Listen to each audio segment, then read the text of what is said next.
Yeah, hello, good evening, everyone, good afternoon, good morning. My bell there. 6 o'clock now, and time for our talk show. Let's share it. I hope you had a wonderful weekend. I had a lovely weekend. I always try these days to have a nice weekend. So I hope you had the same. Um, and it's time now for us to get into business. Well, for those who are listening for the first time or those who are just tuning in for the first time, uh, the, the program is called Let's Share It. It's a talk show. And I'm here on behalf of our charity, Listening Ears. Listening Ears is an award winning charity that has been going on in Greenwich now for 14 years. Yes, 14 years. We thank God for the work we have been able to do in the 14 years of our existence and for the many lives, numerous lives that our projects, in one way or the other, have been able to impact their lives positively. Now we have areas of our passion where we center our services on. And the very first one is about reducing isolation among the elderly people. We are very passionate about actually reducing isolation generally, but we are really more focused on reducing isolation among the elderly people. And to run that project or to actualize or fulfill that vision, we run a project, actually three projects in the community. Two of them we call the Feel Good Centers, which before the pandemic were drop-in centers. One was running on Wednesdays, and the other one was running on Fridays. One in Abbeywood, one in Thamesmead. And then, of course, the third project that we run is called Community Angels, which is a befriending and an outreach program where we recruit our volunteers. They go out into the homes of our very isolated elderly people just to be their friend. Just give them companionship, have a talk, have a chat, have a laugh. They could watch TV together. They can take a cup of tea or coffee together. They just do something with their 1 hour because usually we allocate 1 hour to each visit, minimum of an hour. If the volunteer has a lot of time in their hands, they can decide to extend the visit to 90 minutes or 2 hours, as the case may be. But what we usually promise our service user is an hour. So within that 1 hour, they both agree what they want to do, how they want to spend the hour. If the service user is still fit enough, they can take a stroll together, just have a walk, or they could go to the shops together, just do something beneficial to the service user and inspiring also for the volunteer so that they both have a kind of a fulfillment in the time they have spent together. So because of the pandemic, that program has been limited to telephone attending. So all we can offer at the moment, unfortunately, is to phone our service users and just see how they are doing. Just see to their welfare, make sure they are feeling fine. And thank God for the food bank that we run, because when we have people who would do with a little hand of food supply, we always send food stuff to them. We send non-perishable food items because, of course, we are the front of the shop charity for Sainsbury's in Abbeywood. So we get a lot of donations of non-perishable food items. So we send them in turn to all these people who are isolated and who need a hand. So that is how the Community Angels Project has been running since the pandemic. Now to our feel good sessions. You know what? In spite of the pandemic, honestly, I am so excited when I'm talking about these feel good centers because you see, in spite of you would think the pandemic has done the worst it can do, but trust me, it ain't going to break their back because you see, the project is still live and running and in fact booming because every week we get a new person sign on. You see, I'm so excited because we are fulfilling the vision of listening ears, and that is breaking down these walls of isolation. And you don't know how excited I am, honestly. It is interesting, particularly when I look at the ages of all these our service users. They are in their 80s. Some are almost 90, some are in their 70s. The youngest people we have there, they are in their 60s, maybe 65.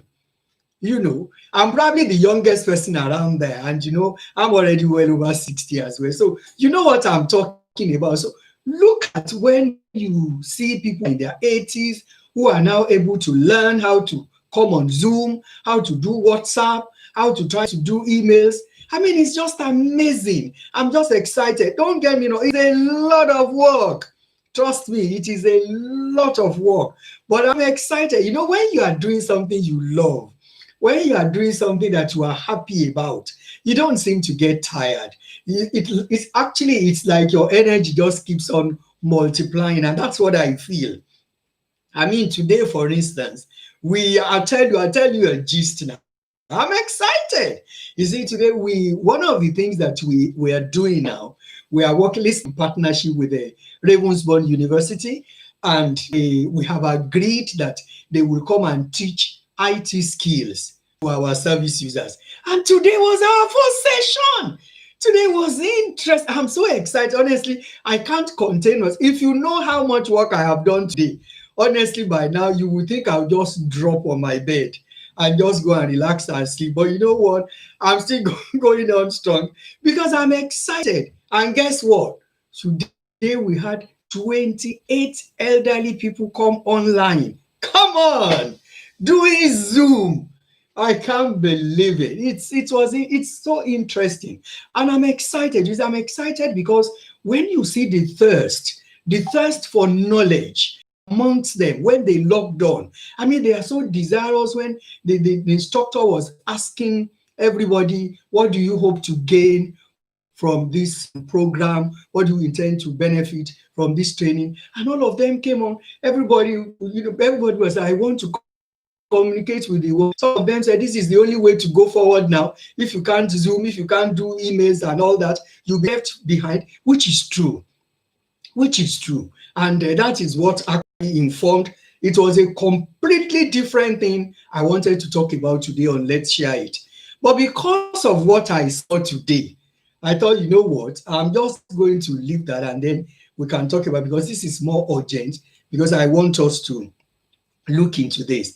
And you know what, I want to also use this opportunity to say a very big thank you to Kim, because she's been a rock for me for that particular project, because she just dotes on all these elderly people. She loves them to bits. They love her to bits. They gel well. They get in along well. Honestly, I wouldn't have been able to do anything without her support. So I want to give a shout out there to Kim Femi. She's been doing a wonderful job, and everybody is proud of you. And I'm so proud of my elderly people, because honestly, I can show them off anytime that they are in town. They know what's going on. The time is not going to pass them by in spite of the pandemic. Wow. Anyway, so let's get down to business before I get carried away. So now that's what we do for the elderly people. The sessions, ordinarily the sessions run on Wednesdays and Fridays. So during the Wednesday and Friday sessions, we have an hour exercise, because one of the things that listening is passionate about is about people to improve their health, their lifestyle, and all that.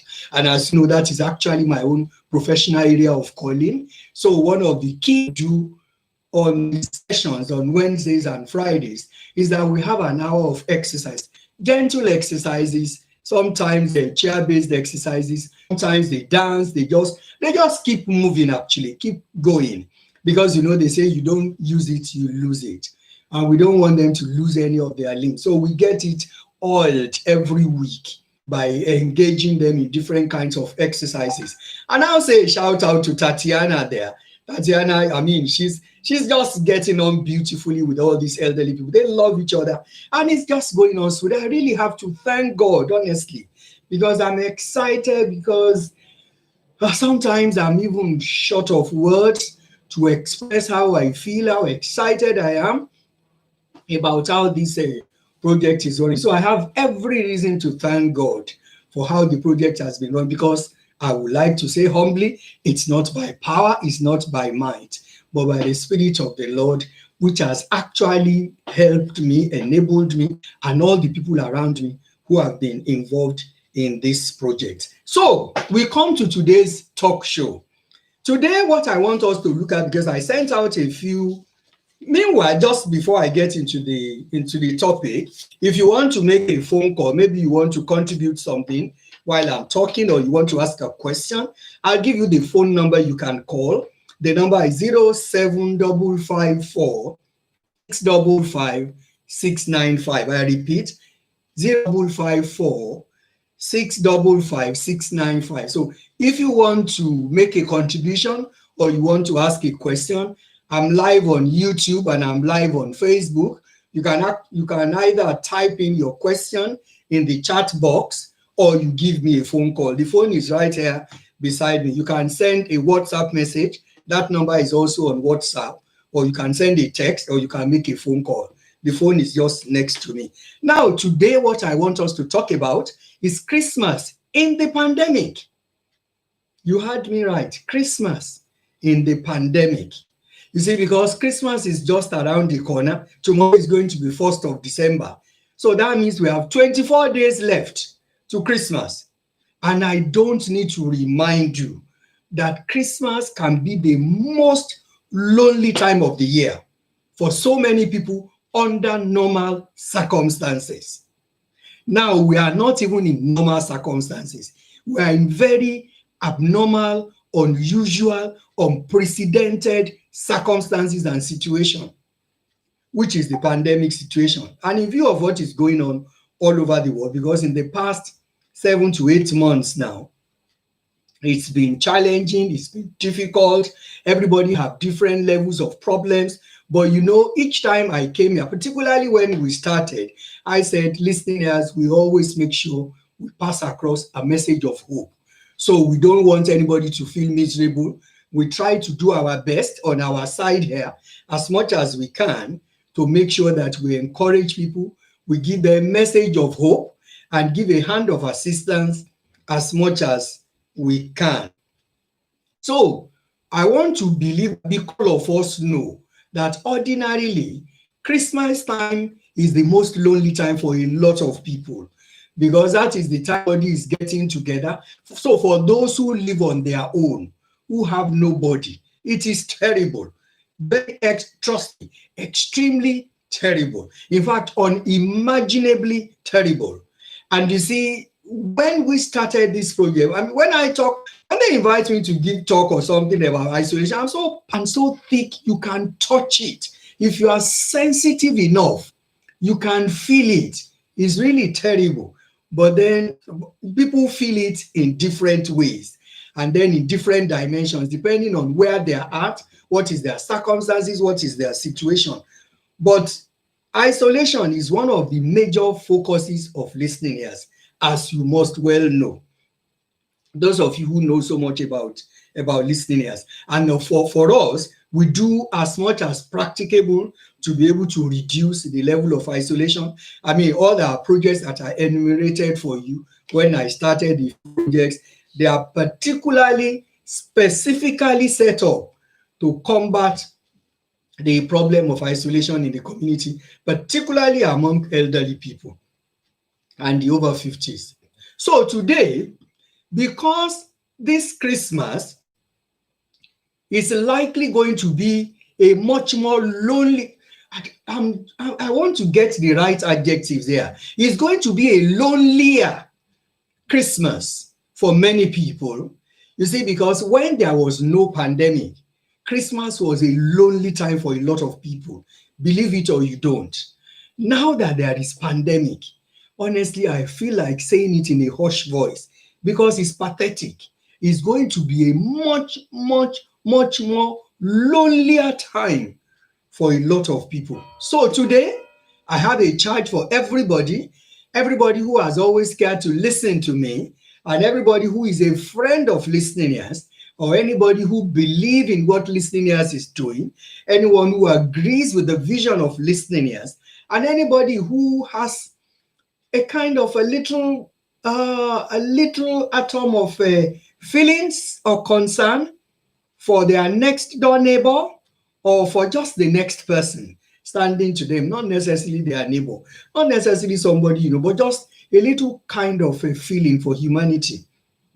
I have a charge for you today, and that charge is that some of you are watching now, so you are hearing my charge. Some of you will watch later, because this program is recorded is on live now on YouTube and also on Facebook. And of course, it is going to be on our YouTube channel, so you can always watch later. So for those who are listening now and those who will watch me later, I have a charge for everybody. And that charge is that you should please, and I'm appealing, please become a listening ear to your neighbor, or to that person that you know who has no other person to relate to. They may or they may not be your neighbor, but at least you know them, and you know that they have nobody else to relate to. So please, I am asking, be a listening ear to them. And today I will just enumerate a few suggestions on how you can just be an encouragement to someone and ensure that this Christmas is not a miserable one for them. And the reason why I'm talking about it now, because December is starting tomorrow, incidentally. So that we have a lot of time to prepare for the suggestions I want to make, so that it's not catching anybody unawares. And those who really want to do something about it, they have up to 3 weeks to do something, to take action. So what I'm doing today, technically or essentially, is I'm making a call for action. And I'll be extremely grateful if I can find as many people as I can amongst those who are listening to this talk show today, and among those who are going to still listen to it at some point, to please try and see what you can do in the suggestions that I'm going to give you today. I'll give you some practical ways that you can help an elderly person who is lonely. The very first one is that you need to show them that you are available. Show them that you are available. Keep in touch with them either by phone, if you know their number. If you know their email, you can send them an email, because a few of them still has email.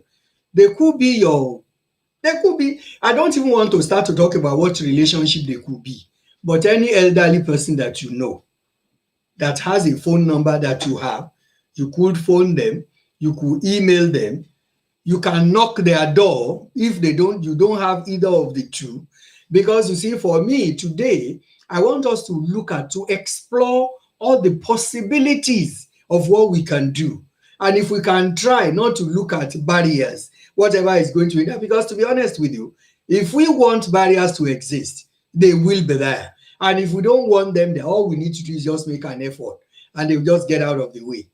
So I want us today to look at the possibilities of things that we can do, and once we determine that we can do it, we will be able to do it. So the first thing is that you need to show them that you are available, and that anytime they need support, you are happy to give a lending hand to them.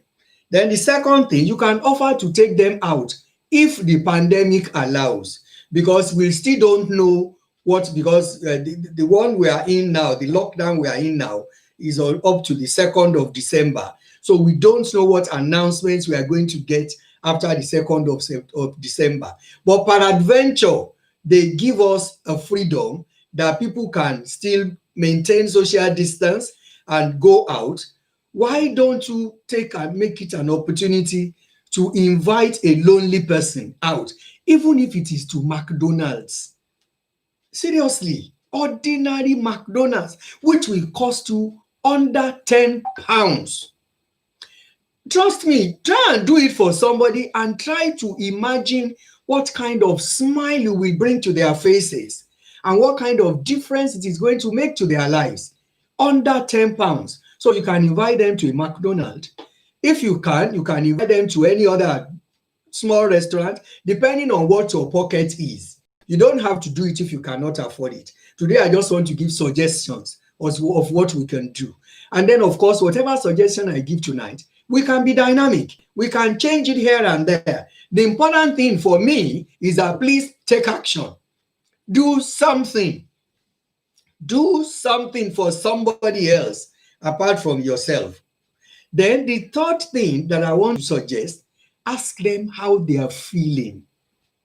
You know that statement, how are you, is so powerful.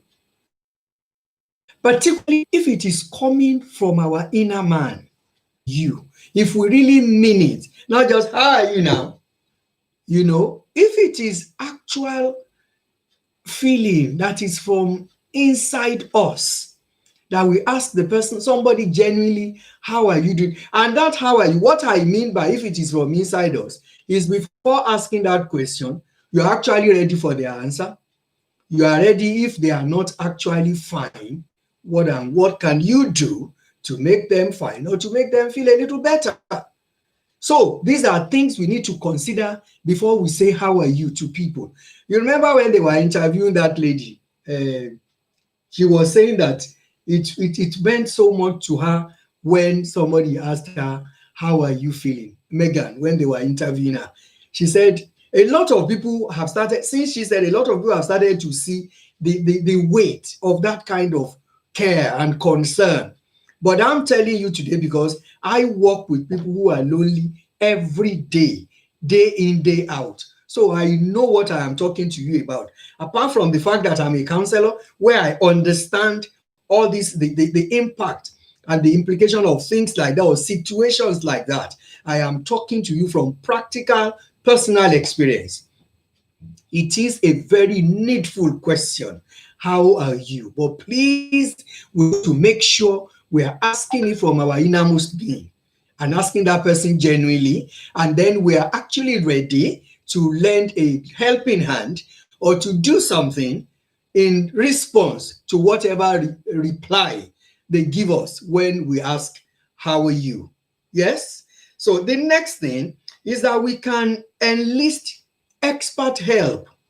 There are some people, you see, one of the things I want us to understand this evening is that, you see, when people are lonely or when they are unhappy or when they are going through tough times or when they are depressed, which is the worst place to be, in such kinds of circumstances, one of the typical things that happens is that that person may not actually, you see, and I mean this without disrespect, I'm trying to see how I'm going to express what I want to say so it wouldn't sound derogatory. Sometimes that person might find it difficult to think straight. And it is not because they don't want to think straight. But you see, their being is just not at the right place at that time because so much is going on in their head. So sometimes they have a lot of problems. They can't even think about what they need to do. So it might just be for you suggesting what they can do. For instance, whatever they share with you, you might even just need them giving their GP a call or going to their surgery for just a call, you know, or for just a check or something like that. Just something a little reassuring. Honestly, I wish I had the whole day, the whole month, the whole year to talk about things like this. I would never get tired talking about it. But I'm just trying to make sure I limit what I want to talk about today to the space of the time we have. So you can at least expert help to be able to help them. By the time you find out how are you feeling or how are you, and they talk to you, then you can see how can you support them. Maybe you can signpost them to somewhere. Maybe you can refer them. For instance, if you met somebody who is all on their own, and you can tell them to join the feel good sessions and do the exercise, at least that is 2 days out of their week that is gainfully and positively occupied, constructively or objectively occupied. That's already 2 out of 7 days, which is a step forward. So that is something that is going to be very useful. And then the next thing I'm going to suggest is that you should be dependable. You see, being dependable, being there when they need you. For instance, if you met that person and you say, okay, you know what? I'm just going out now. When I come, I'm going to do this, I'm going to do that. Please be your word. Because you see, if somebody is in need of help, and we ask the person what they need or how they are feeling, and they already tell us how they are feeling, and we tell them we are going to do something, and then they don't see us again. So you see, you don't need to be under any pressure. We don't need to promise them that we are going to do what we know we may not be able to do. If we are not sure, we don't need to make any promises. Trust me. You are better off if you say, okay, just talk about what you can at the moment, what you can do. And then you can say, I will try and see if I can be able to check on you later. And that's much more respectable and dependable than promising and not fulfilling it. And then you can also help them to discover new ways to stay in touch, which will be almost the same thing as referring, but maybe a little bit much further. You can suggest ideas to them, things that they can do, places that they can go, all these little things. They are very little things, but they are very vital. And then another thing you can do, you can help them to try something new, maybe something they haven't thought about before. I'll still give a little bit more explanation about all the points I make, but those are just the key points of what you can do. And then, of course, I will suggest that you talk to them about practical barriers that may be hindering them. So the very first thing I want to go back to is that it is that being a good listener involves more than just hearing. I remember there was a time I came on this show and I mentioned there was an interview I had on Ben TV. And that particular day, I remember very well, the topic I had to talk about that day was listening with more than our ears. Because I have always believed you listen more than your ears. Remember, the name of our charity, of our vision, is Listening Ears. So I know what I am talking about. And by the grace of God, by virtue of my professional training again, I understand and appreciate the value of listening and the importance of it. But then I think I need to say it more than loud enough tonight that listening involves more than just hearing. It takes a lot of work to listen. And if you do it right, you can make a most lonely person feel incredibly valued if you listen, not just if you hear. Because, like I said the other time that I was talking about listening with more than our ears, seriously, you can actually say that you have listened to somebody when you listen to them and you kind of process what they have told you in your head, and then you think about a solution or a way forward to what the thing they have spoken about or the circumstances is or are, as the case may be, and then taking a little action. But if the person just talks to you, I know you, not even as little as giving them a nod, an affirmation, or just a feedback, that's just hearing. So tonight, I'm not asking you to hear your neighbor, but listen. So when they are speaking, you do your best not to interrupt them. When they are speaking, you do your best not to interrupt them. So please, what you do is be listening to them, give them that time to actually speak without interrupting them. You wait for your turn to speak, and don't let your mind drift to what you want to say next.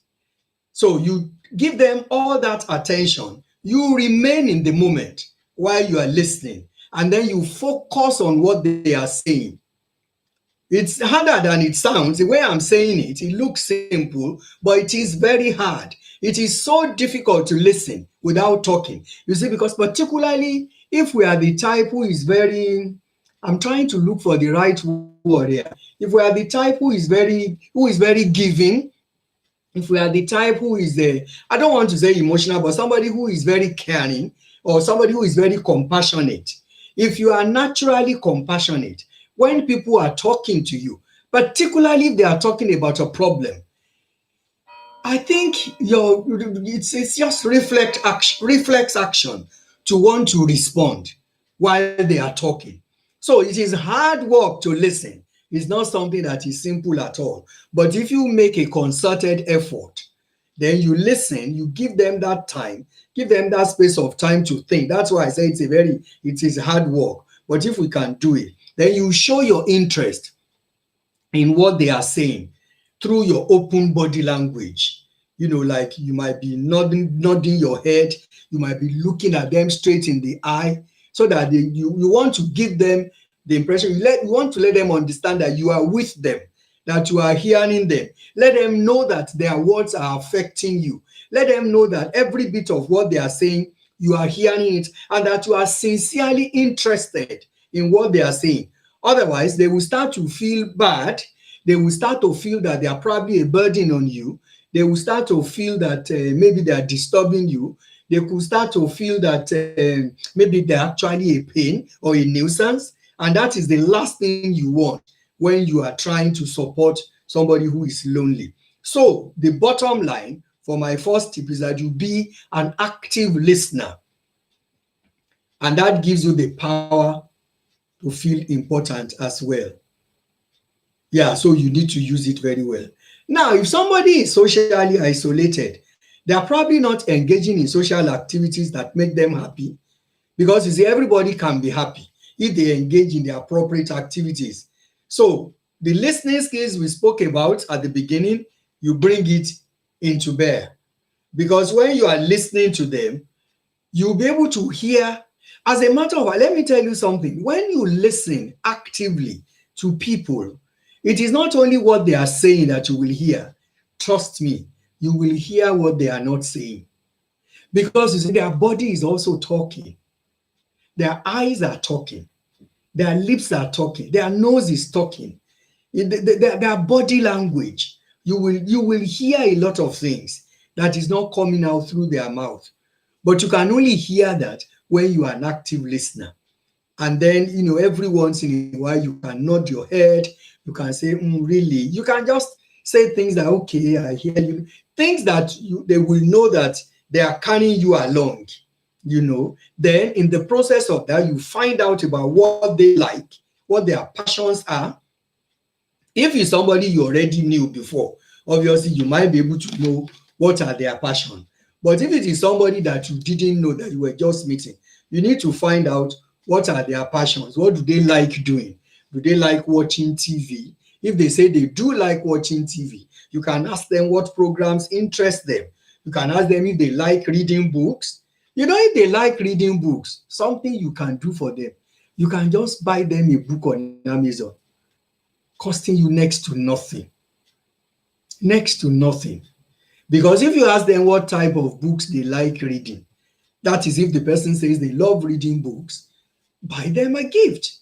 If you buy a book and wrap it, you might get a book for £5 on Amazon. Yeah, sometimes less. The only thing that will make it higher than that because of the postage.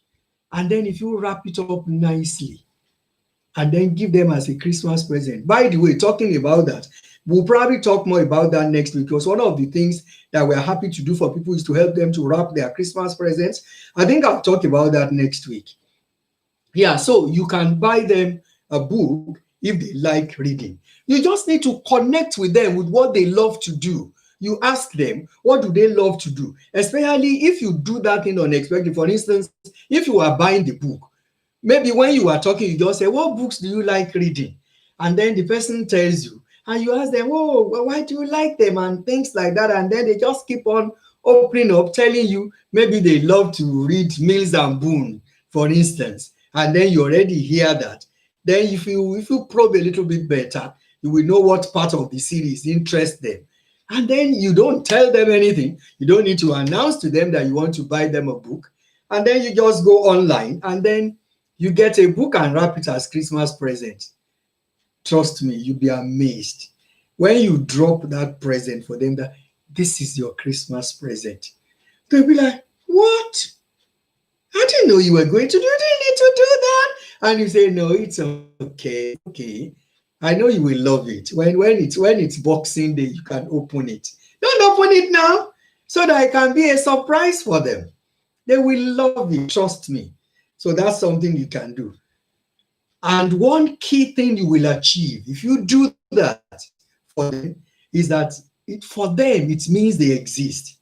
It means someone has thought of them. And not only that, that someone cares enough to get to know them and to use that knowledge for their benefit. Because you were speaking to them, you knew that they love books, you know what kind of books that they love to read, and you didn't stop there. You took one step further, went on Amazon and bought them one book, and you didn't leave it at that. You wrapped it up as a Christmas present. I'm saying thank you on their behalf if you are able to do that. So there is nothing else that says I care about you better than that kind of little actions, better than somebody knowing that you truly love them or you care for them. Yeah. So that is the next. The next thing I'm going to give as a hint is that you can take time to get to know them, and the things that you can do for them that will interest, because it makes a lonely person to feel alive. It makes them to feel cared for. You need to ask them questions, because if you don't ask people questions, you can't know anything about them. So you find out what they like, what they dislike, what they do for fun, what gives them joy, what they do in their. In fact, you can talk about their younger, maybe in their heydays. What were they doing? Were they working? What kind of work were they doing? Did they enjoy the work? What do they like doing? In fact, you can ask them what is it that puts them off now. You can ask them. It's part of getting to know them.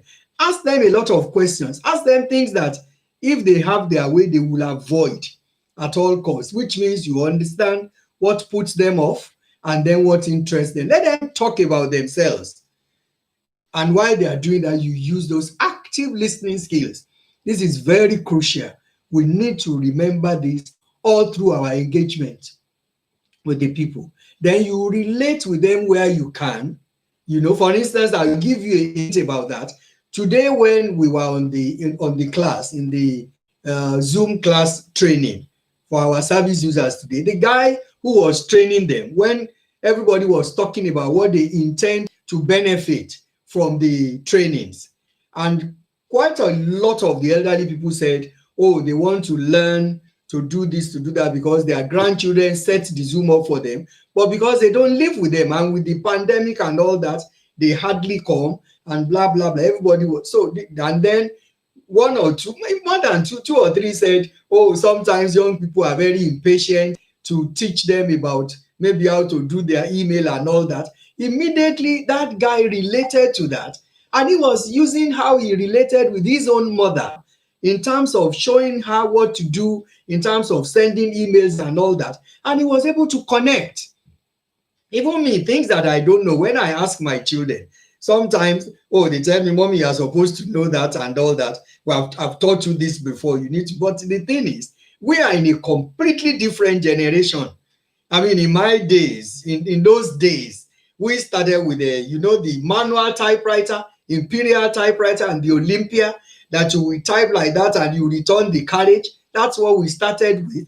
And then, of course, the IBM computer came, which was the electric typewriter with the ball, which you can, use that before the big, massive Amstrad computer came in those days. And then all you do that, they call it word processor and all what have you, but now look at the age we are in now, the age of the tablet, of the AirPad, not even iPad anymore, but AirPad. All sorts of technology is just moving by the day. That's why whoever does not get off their bum and move with this thing, they will be left behind. They will definitely be left behind, and that is the wrongest place to be left behind. So back to what I was saying, you connect with them. If you relate to them, they will appreciate that discussion, because they understand that you see where they are coming from and you really want to relate with it. You really want to connect with them. So you ask for their opinions. You can even ask for their advice in matters that relate to you. It makes them feel important, because come to think of it, these elderly people, Trust me, they have a, I don't even want to call it wealth of experience, a almost bottomless pit of experience with them. Because a lot of them have done so much work in their lives. There is so much experience with them upstairs there, and things they can talk about. If you bother to listen, you will gain it. I don't want to start to tell you how much I have gained from talking and interacting with all these elderly people, different different areas of a background that they come from, different experiences that they have, things they have done in the past. And I've been doing that with them for about 14 years. So you can imagine how much experience I would have gleaned from all these people. So don't underestimate what you can benefit from these elderly people. A lot of them are very intelligent, extremely intelligent. I mean, look at our own service users. We have loads of retired nurses, retired midwives. We have a magistrate who is one of our service users. She used to be a court magistrate. And we have those of them who have doctorate degrees. I mean, the fact that somebody has retired or that they are old, it doesn't write them off. They still have all that wealth of experience. So with our elderly people, there are loads of qualifications that they have. Many of them, they have. In fact, it's almost like there is no profession that is not what's represented on the list of our clientele. Those are our service users. We have people who had been doctors, we have those who had been nurses, we have those who had been teachers, we have those who have been administrators. I don't want to just keep on, but trust me, it's the professions they have all been involved with cut across the whole stretch of the society. So you can imagine the amount of knowledge and wisdom that they have. And that is not to talk about those of them who are here during all the wars and all that. So they are able to give you all sorts of information about what you can only read them in the books. And there is nothing like getting a story from somebody who was a participant in the drama. There is nothing like it, because those who are writing it, there is something they call distortion in reporting. I still remember that in my journalism days.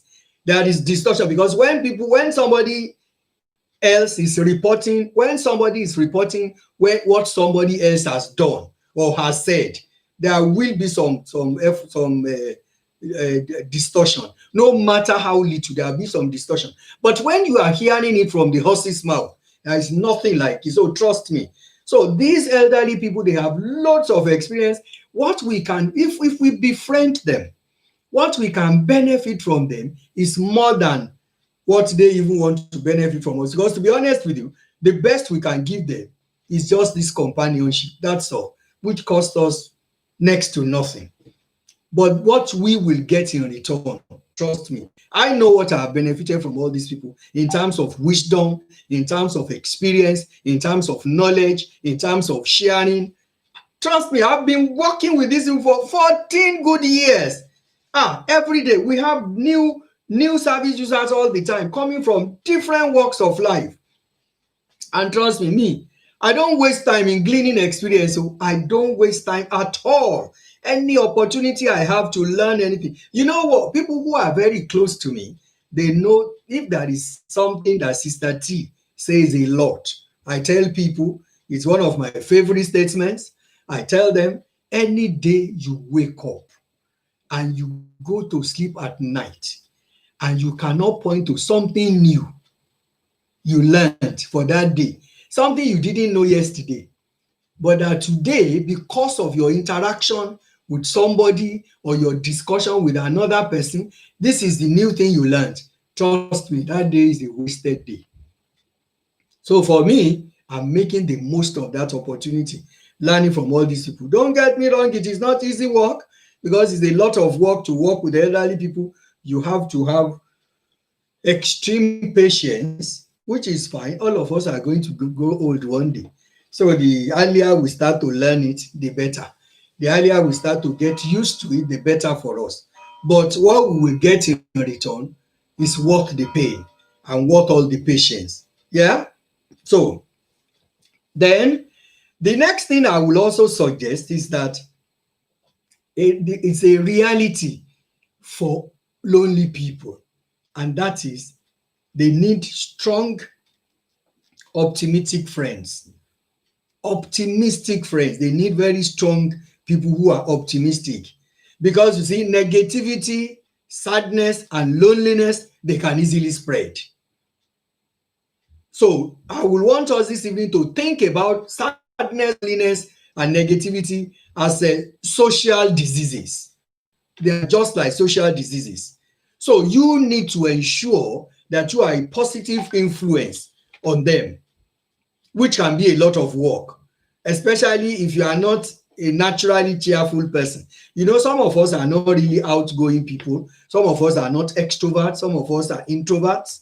Some of us are very quiet and shy like me. Hey, I wish, you know. So if we are not a naturally outgoing person, but that's fine. There is nothing wrong with that. But then you can still be a positive influence on that particular person. Then, as I said, that negativity and sadness and loneliness can be regarded as social diseases. The same way, happiness and energy can be infectious. So we need to inspire them. We need to talk about things that excite you so that they can see the excitement in your face, and things that you know might excite them. And then if for whatever reason you discover that the discussion starts to turn negative, then you change the course of the discussion. You can change the topic. You need to be very dynamic and be very sensitive and be very observant. So if the discussion is changing and then you notice it, quickly you turn it around. You can change the topic or you change the tempo. You just get dynamic about it, because it is so important that you don't lose the tempo of that opportunity. For example, because I'm trying to think of an example here, if the lonely person that you are talking to, if the person has just gone through a recent breakup, or they have just been bereaved, or something that is not nice has just happened to them, one of the key things you can first do is to remind them that they are still a whole person and they are still here, that even by themselves, they are still a whole person and they are important and they are relevant and they are worthy. If we tell them that, they will not descend, into spirals of negativity. Yeah, just somebody is saying some comment. They're going back to yeah. Okay. It might be nice for a book to be read if someone has. Oh, that's good. Exactly. Thank you very much for your contribution. Thank you, my darling. Yes, the suggestion just came now that if the person we are talking to even has poor eyesight, one of the beautiful things you can do for them, not just buy them that book, take time to read it to them. What can be more fulfilling? Honestly, you see, until we try to see how we can put a spark in the eyes of somebody else, honestly, we can't understand what real joy is like. Trust me. So that's it. Thank you very much for that suggestion, Kim. So you can make an effort to not just buy that person a book, you can read it to the person. So, like I said, if for whatever reason their own negativity comes up, try to change the tempo of the discussion. You can use some affirming, words and things like that that will encourage them. Because you see, a lot of times people just need to be reminded for too long. Trust me, they can start feeling they have no right to happiness. I'm telling you, it might sound strange to you, but you see, I'm talking to you from my experience. And I hear a lot of things when people talk to me with their problems, with their challenges. I hear so many things. But you see, one of the crucial things that, even though it is unbelievable, is that if people have lived in unhappiness for a long time, after some time they actually have no right to happiness or to joy or something. Sometimes they feel, because they are not used to it. So sometimes it's very difficult for them to flow. in it. So all these things, we need to be very sensitive of it when we are working with people. And then one other thing I would say we can do is that we can actually kind of try to set some small goals with that person. In cooperation, we can tell them together, we can try to set some goals that they can find satisfying in the process. If they like drawing, for instance, they can set goals of things they want to draw. If they like just little things, that I can't really think of specific things now, but we can actually be creative, particularly if they are willing to talk. By the time we are talking with them and we are engaging with them, we'll be able to know what is their area of interest, what they like, what they don't like, and things like that. And from all the things that they tell us that they like, it will be very easy for us to be able to discover how can we solve it. So that is why dialogue is important. We need to communicate with them. We need to ask them questions, and we need to give them the freedom to answer. And then we need to, yes, somebody say after bereavement, some people feel guilty if they are past. Exactly. Thank you very much. I'm loving this now. Somebody just put out, said after bereavement, some people feel guilty if they are perceived as happy. That's true. Some people feel guilty if they have just been bereaved. In fact, they can think that, oh, if I am happy now, what will people think of me? Maybe they will think I actually didn't miss that person. As a matter of fact, there is a question that came up that somebody was asking. It was in a church setting where I was, and the person was asking that if she's bereaved, maybe she lost her husband, that for how long is she supposed to grieve for? And the person answering the question had to say, well, it depends. Sometimes it's difficult because there are some cultures, like you have rightly said, people might think they have no right to be happy because they have been bereaved. They might feel guilty. They might be feeling, particularly if the person who died, if the person is younger, or maybe is a child, even if it is a husband and it is the wife that is grieving, sometimes there is a tendency for the person who is left behind to start feeling guilty that, maybe if I had done XYZ, maybe he wouldn't have died. Or maybe, maybe, and that is a terrible place to be. So if the person we are trying to befriend is coming from that particular place, then we need to understand how situation.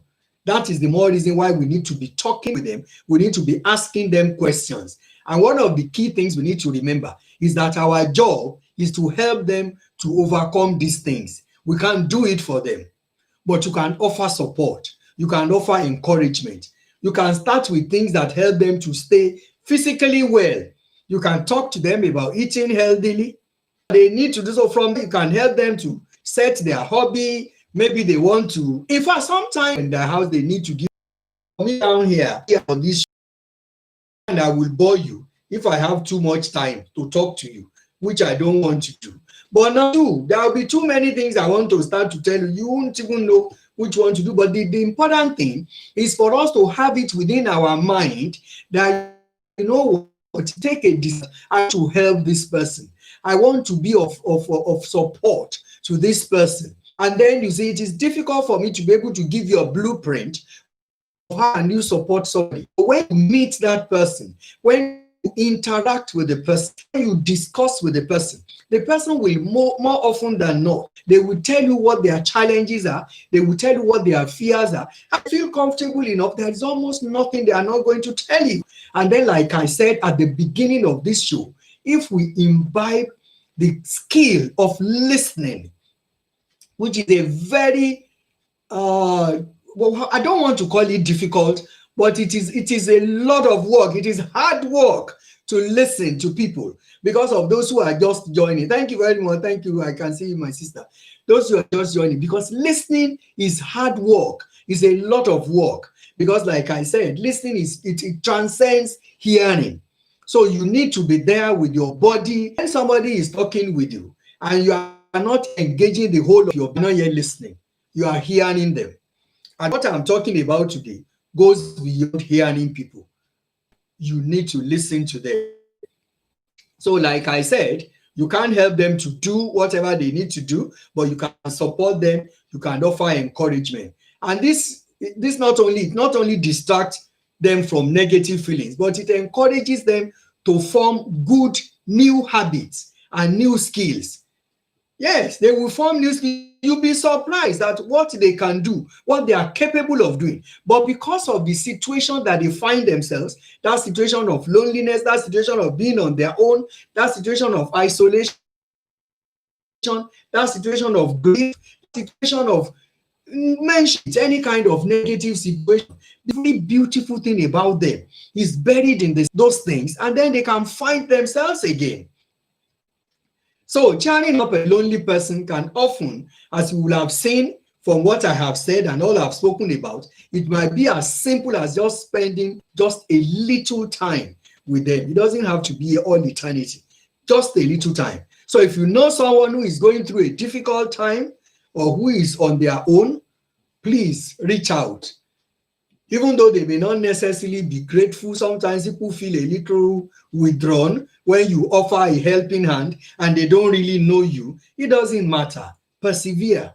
Because you see, you have a goal that you want to help them. So remember that people, they need an entire support structure. And one key thing I want us to remember today as I round up is that you cannot be everything to one person. And you shouldn't even try to be. You can only provide what you can uniquely bring to their lives, which no other person can. So, enough statement that should be a part of the support, structure that person needs. You will be a part of the solution if you are a part of the support, and you will bring cheer and happiness to the life of somebody else and be able to look away from yourself for a change. Thank you for listening tonight, and God bless you. And don't forget, listening ears, we are still trusting God for more partners. If you want to partner with us, partner with what we are doing, all it takes is sign up to give us a donation, little donation every month, as little as £5. If you go on our website and always sign up there, you'll see all our details, or you can send an email to help@listeningears.org or to feelgoodcenters@gmail.com. And if you have any who want to join a vibrant group, our field sessions run on Wednesdays and Fridays from 12 o'clock to about 2-3 o'clock-ish. So if you have anyone who want to join, also go on, send an email to feelgoodcenters@gmail.com, or if you go on our website, you will see our telephone number. You can either send a text or you can send an email, and then we will get in touch with the person. And also our girls project, the project for our young girls, the Rosebud Center, is also going online because of pandemic. All the workshops run online from Tuesday to Saturday, 5 to 6 in the evening. If you go on our website, rosebudcenter.org, you will find all the information there, and you can download the registration form either for your daughter, for your niece, or for your granddaughter, or for your sister. So until next week, it's exactly 1 hour now. Thank you so much for giving me your time today, and I'll see you next week, Monday, God willing. God bless you. Thank you. Bye.